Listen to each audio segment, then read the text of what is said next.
Hey man, say man. No, I'm playing. Hey man, say man, he stole my. What's it called? You ready?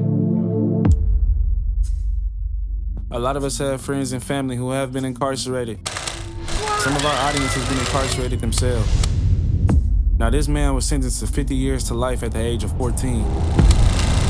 Before he even knew who he was, before he had a chance to grow into a full adult, he was locked behind a cell.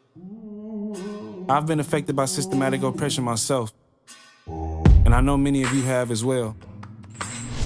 But to stay strong through all those dark days, I can't do nothing but salute it. And to be able to come back into society with a smile on his face, with a drive to be better than he was before he left, you gotta love the grit, the urgency, and for sure the commitment to the new life this man is trying to build for himself. It's hard not to salute it when you see authentic passion and energy flowing within someone. I want to welcome Big State, the prisoner's voice, to the Prime Example experience. I learned so much from this dude within a short period of time that I've known him. Throughout this episode, you will hear the raw and uncut version of what it's like being a young black man in today's America. Not much has changed since the early 1800s. Up until today, the system may have given us a little more leeway, but we are not free. And it's on us to make the proper changes in our communities. Because it could be you or someone you love dearly facing 50 years to life. Prime example.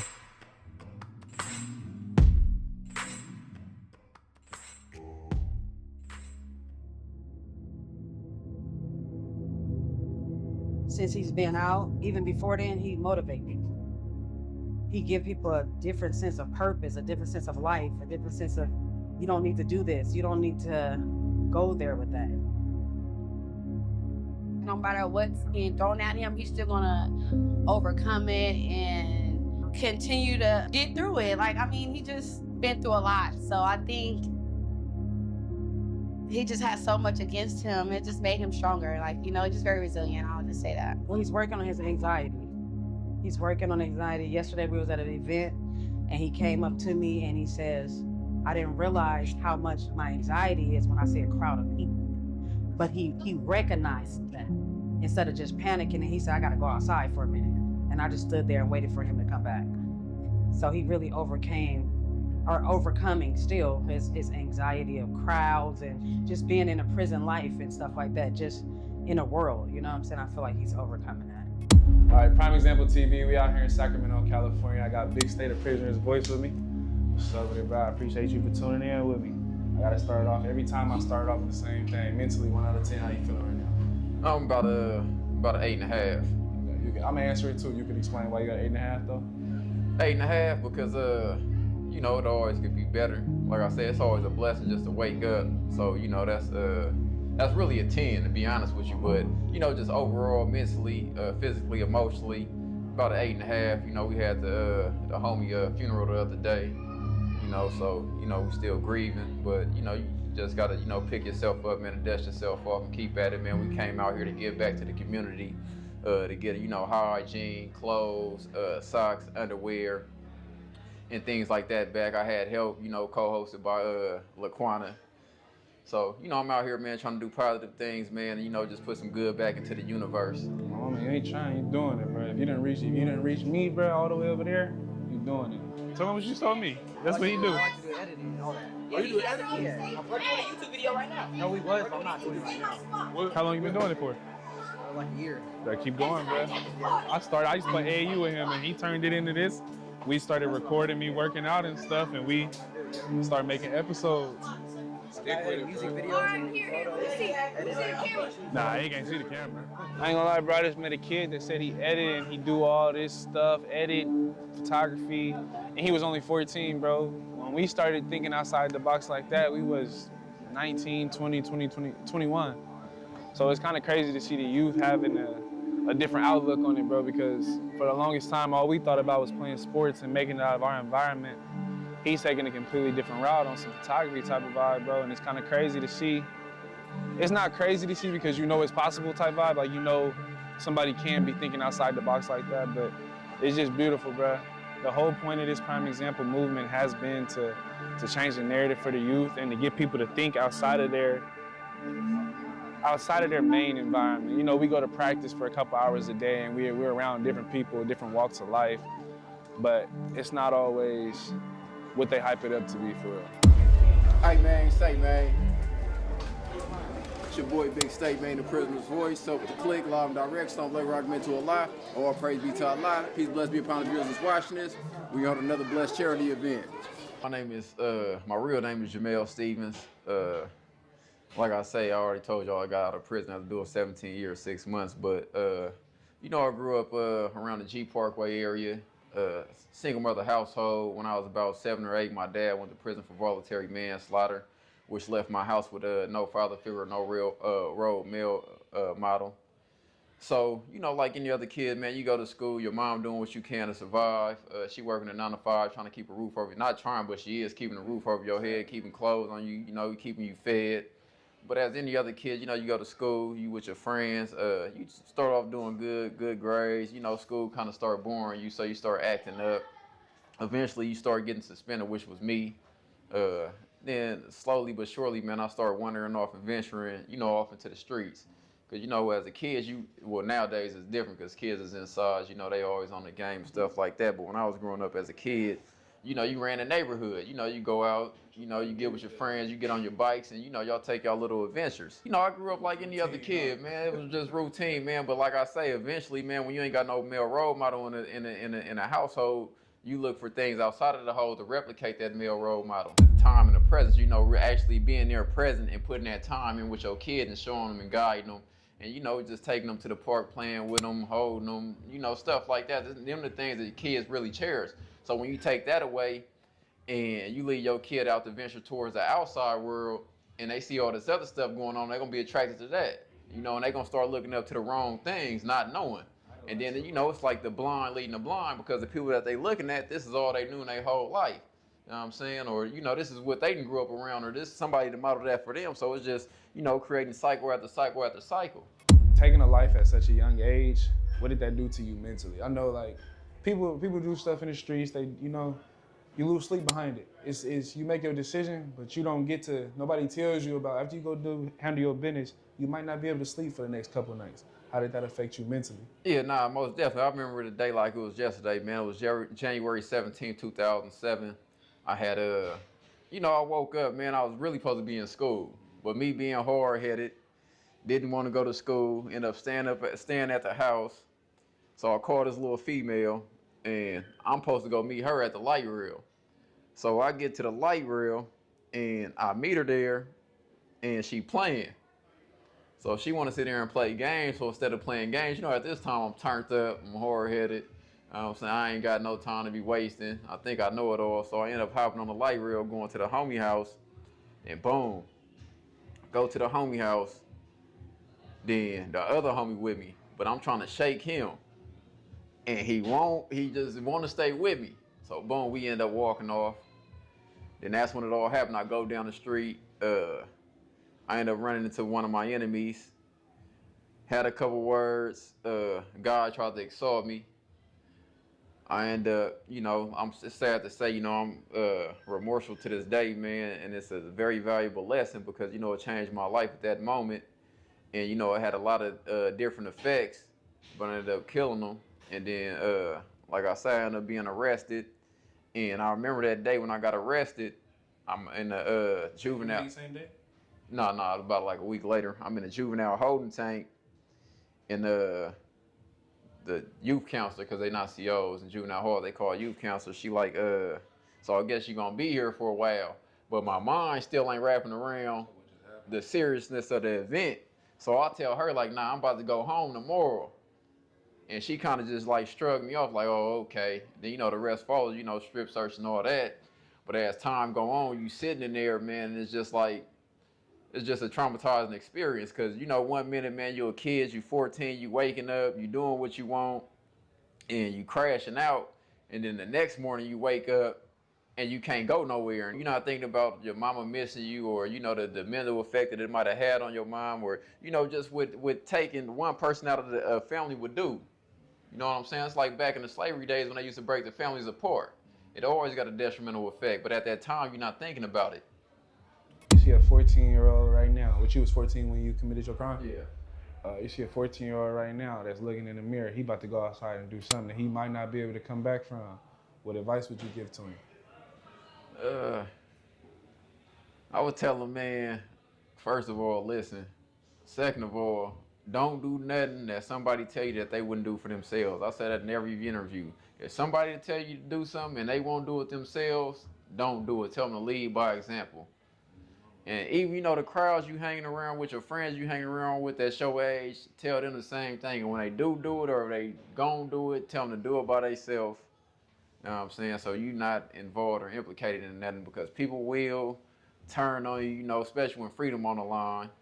You know, people get to turn into whole different people. You know, self-preservation is always the number one rule. So, you know, just listen and don't do nothing that somebody wouldn't do for themselves. Stayed to YA, man, till I was about 18th, and on my 18th birthday, you know, I think it was February 22nd, 2010, my 18th birthday, they came, they woke me up and let me know, you know, I'd be going to DVI, the Dual Vocation Institution, which is known as Tracy Prison. Mm-hmm. And I ended up there at 18 years old.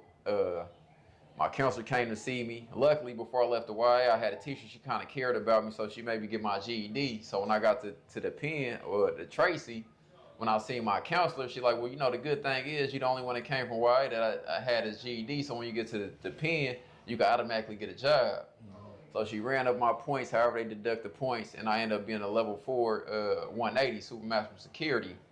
So I was at DVR for about probably 110 days. Then one morning they came and woke me up at 3 o'clock in the morning, told me to pack all my stuff.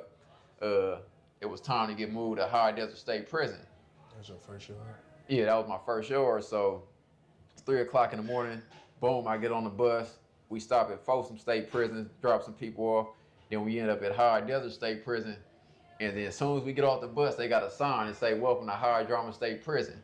As soon as we get in, we all shackled. We end up being unshackled. We end up getting a strip search, and it was a black, but he's a Southerner. Mm-hmm. So he ended up getting into it with the police.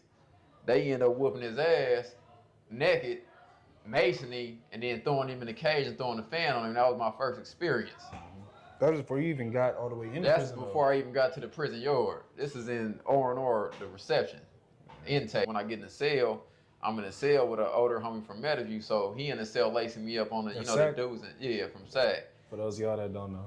So he in there lacing me up on the do's and don'ts of prison. Mm-hmm. And then, I think that time I spent 6 months on lockdown before I even seen the yard. But during that whole 6 months, now, he kind of know the law. So he read my case and he tell me oh man, you gonna get out one day, man, this and that. So now you need to start educating yourself. And eventually I started, reading books like Message to the Black Man in America by Elijah Muhammad. Of course I read Malcolm X, The Stolen Legacy, The New Jim Crow, just different books. And slowly but surely it started building my consciousness.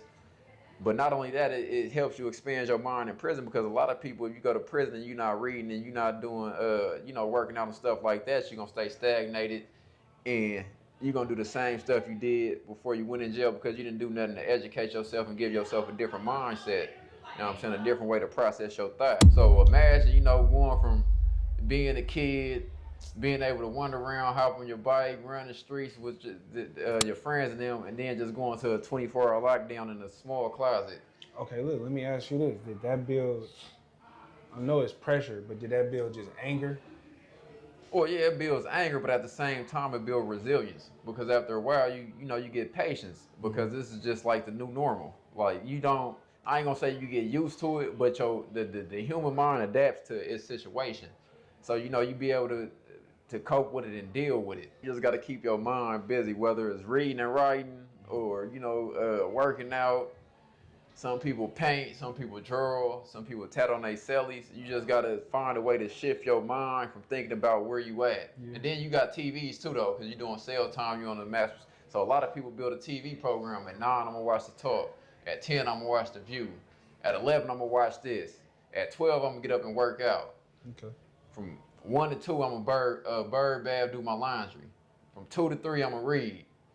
Then after that, you might have just watched TV for the rest of the day, because ain't nothing else to do. But you had a complete, you had a complete day, you know what I'm saying? You might strike up a letter, or you might get lucky and get a letter through the door. This before they had the tablets. When did you start tapping into your creative space?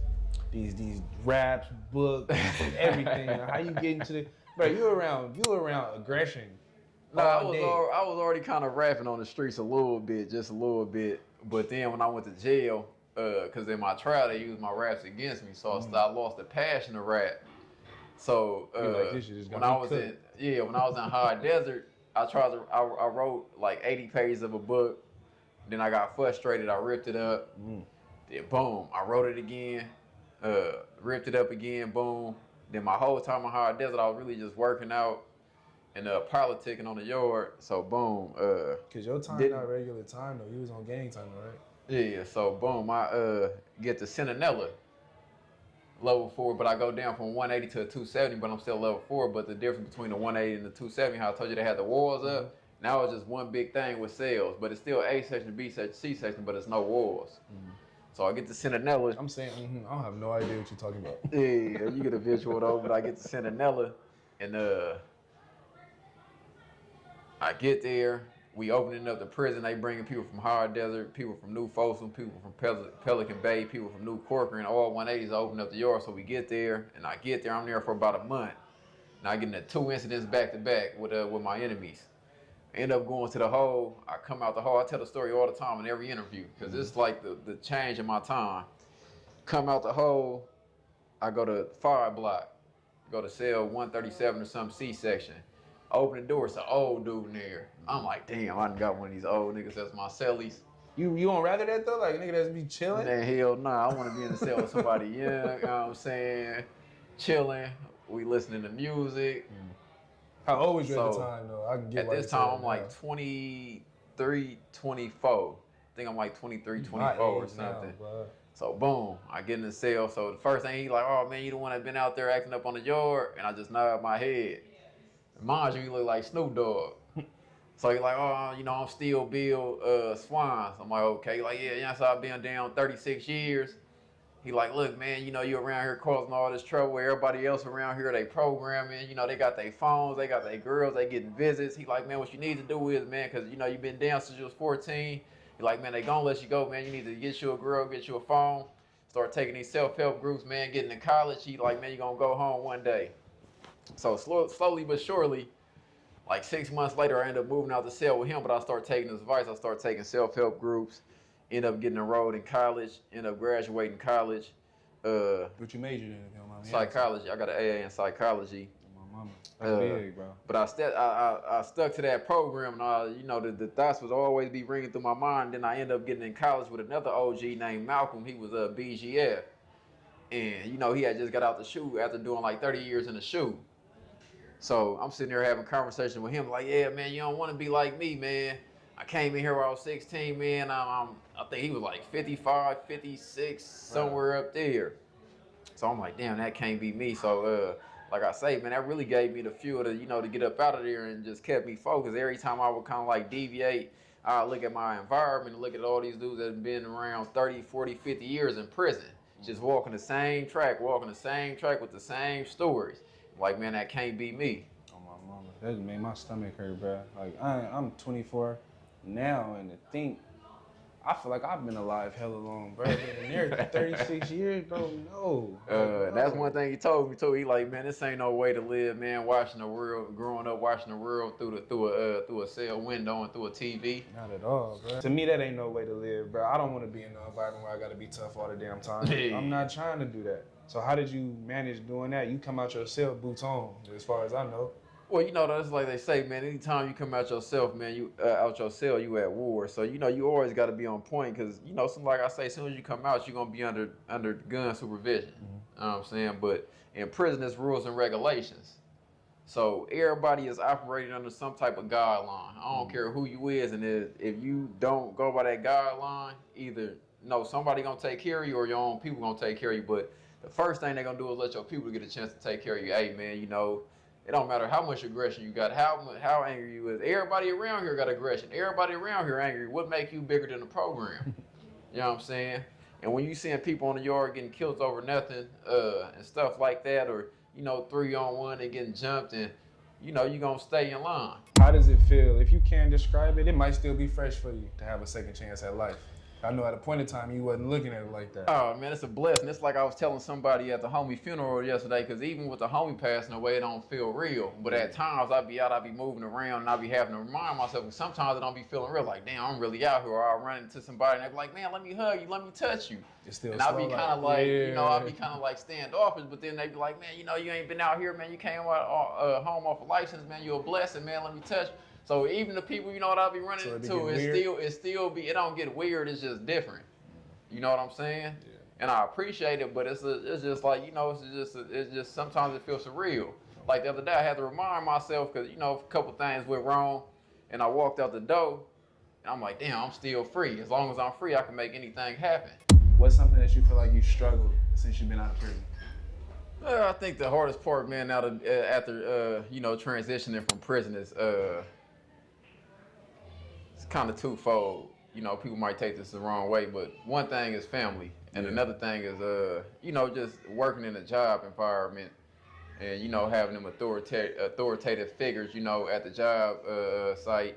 You know, like when you're in prison, man, everything is based off respect and courteousness. But when you come out here, it's like people at the job site, you know, think that just because they think they're your supervisor and things like that, they can talk to you in a certain type of way, and they don't think you're gonna never say nothing back. And when you do say something back and you correct them, now you a problem. People got this entitlement issue, man, and feel like you just owe them everything. Like, even if a person did do the time with you, they help you with the time, it's still like, you know, you did that out of choice. I don't owe you nothing. But like I be telling people, man, I'm out here, you know, I've been out here 14 months. I know that might seem like a long time, but what's 14 months to 17 years and 6 months? That ain't nothing. So it's like, don't, you know, try to put your burden on me. Don't try to, you know, make me feel some type of way because you feel like I'm not doing something that you is expecting, because that's where people go wrong. People always expecting something. But, you know, them the two hardest things, man, I had a problem with, you know, being out here in society. Beyond what the family affect, the streets too. Like you're somebody within your community.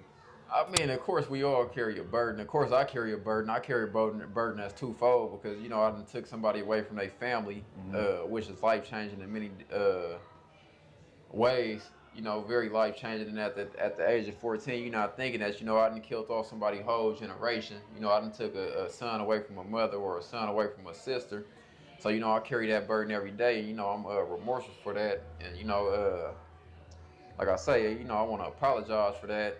And then on the flip side, you know, my family, they had to, you know, be here, out here on these streets without me being here, you know, so it ain't no telling about the untold damage I did, you know, to them, or, you know, our bonds maybe not be as strong as it should be. So it's just all type of just different effects, and, you know, it's like a chain reaction, and it just keeps going. It's like when you throw, you know, a rock in the water, and you just see that little, it ain't no telling how many times it went out. You know what I'm saying? So it's like one action, but it's just boom, boom, boom, boom, and it's still going to this day. Somebody might watch this interview and get triggered.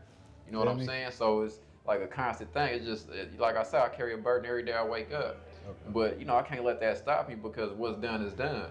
Can't change You know, you only got one life to live, and, you know, like I say, you know, I'm out here trying to do positive things, give back to the community, guide the children. I always tell people, because people be trying to paint me as a role model, but I'm not a role model. I'm a choice coach. I'm gonna give you two different choices. You can choose the streets and end up like this, or you can take this positive route and end up like this. Wake up with a burden every day, but I don't let it get to me. I don't let it beat me up. You know, it don't make me less of. It just make me who I am today. My mama.